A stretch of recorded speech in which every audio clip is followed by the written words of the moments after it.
But Robin doesn't have that. Well, for one, Robin doesn't have a Altera PDA. Robin has a XenoWorks PDA, and it does not reboot into emergency mode because she goes to this planet. It's not an emergency. It's a mission. And I think that's reflected in the way that the player's going to feel about the PDA, because it doesn't feel like a helper. It doesn't feel like you're in an emergency. It doesn't feel like it's there. It just feels like, hey, Siri, right? It's Siri. And not only that, but it would actually be helpful if it came preloaded, if Robin had preloaded that information rather than, hey, I'm going to this alien planet, but I'll just randomly scan everything for the first time. I don't know. The mentor, is it Alan? Is Alan the mentor? I don't know. If anything, it seems more like Robin is the mentor to Alan, despite Alan being this hyper-advanced civilization class creature, a hive mind, a single being that is essentially an entire civilization by itself. No, let's teach them about birds and hope, and she's the mentor to Alan. And you know what? Some people might say, oh, Alan helps you in the game. Alan helps you access certain areas that would have a force field. Well, you know what?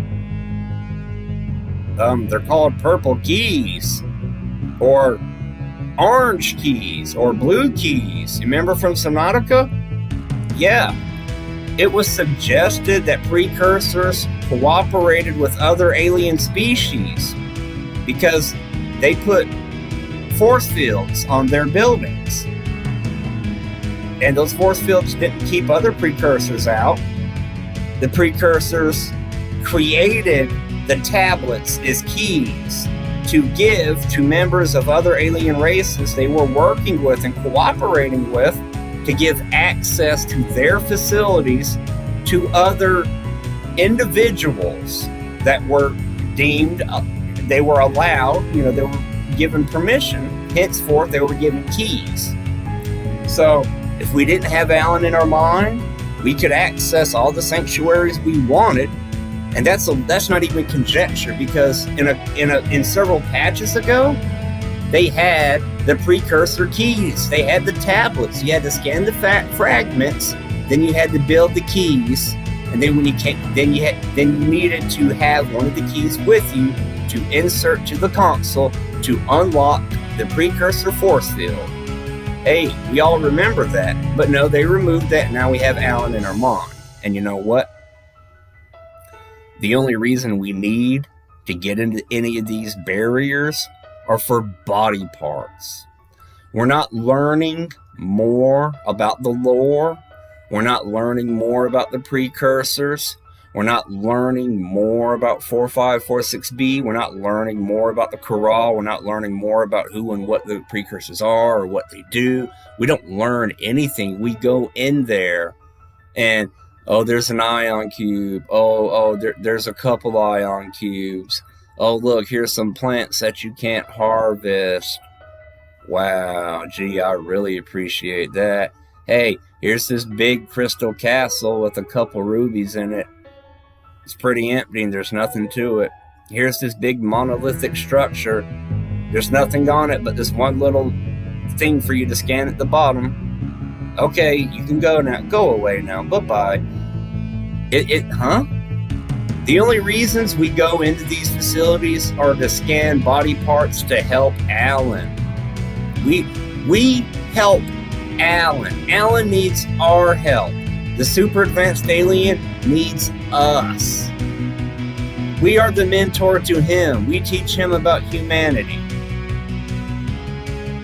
That's ridiculous. And you know what?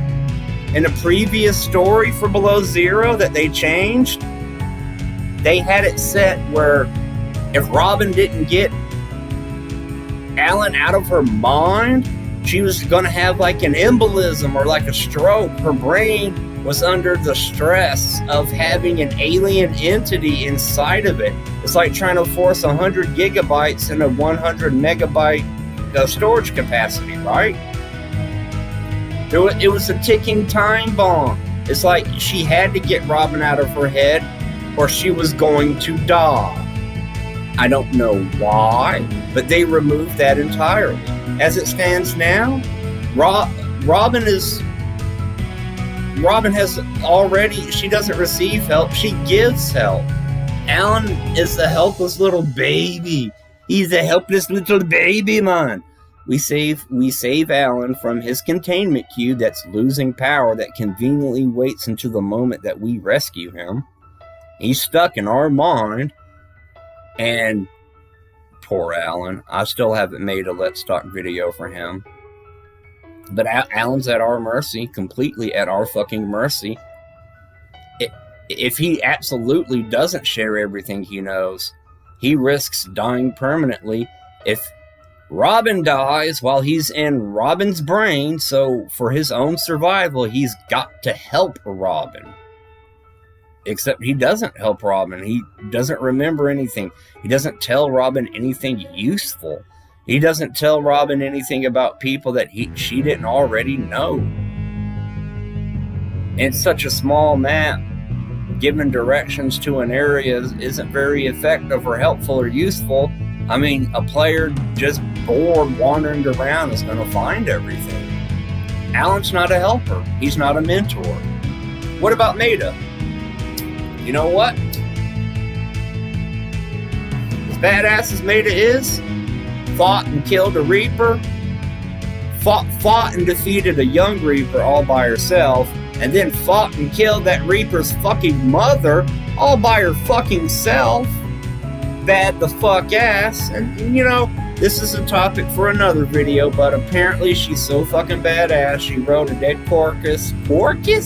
She rode a dead carcass across the void to Sector 0, didn't give a fuck about the corral, fucking donkey punched a ghost Leviathan when it came to mess with her, fucking drank her own piss, shook her fist at the sky, just didn't die. You know, Maida's a badass.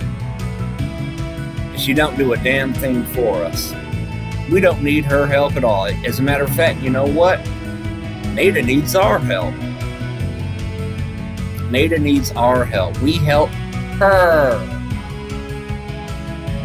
And Maida's not even an obstacle. She's not an adversary. She doesn't gate or block progress at all. She's not a challenge. We don't fight her. That's disappointing. You can completely ignore Maida's storyline and beat the game. You can completely ignore Maida's storyline and still learn about Sam. The sad part about Sam is you can completely ignore Sam and Maida, and according to Unknown Worlds, you can just rebuild Alan's body, and that's it. You beat the game. Maida's not a helper because when you help her, your reward is a throwaway PDA that adds incomplete. If anything, the PDA you learn from what you learn from the PDA that you get from Maida when you complete her side quest, it makes the story look even worse. The story would be better off without that PDA. And your only other reward, oh here, scan my toilet, scan my sink, scan my shower, scan my small stove. Oh wow, now you can make spicy salad, the most overpowered broken item in the game. I guess that's a good reward. And there is no revelation, by the way. That bottom part of the circle, the hero at their lowest moment, at the moment of despair when they're about to lose hope and everything is, is looking pretty. It's looking pretty bleak for our hero.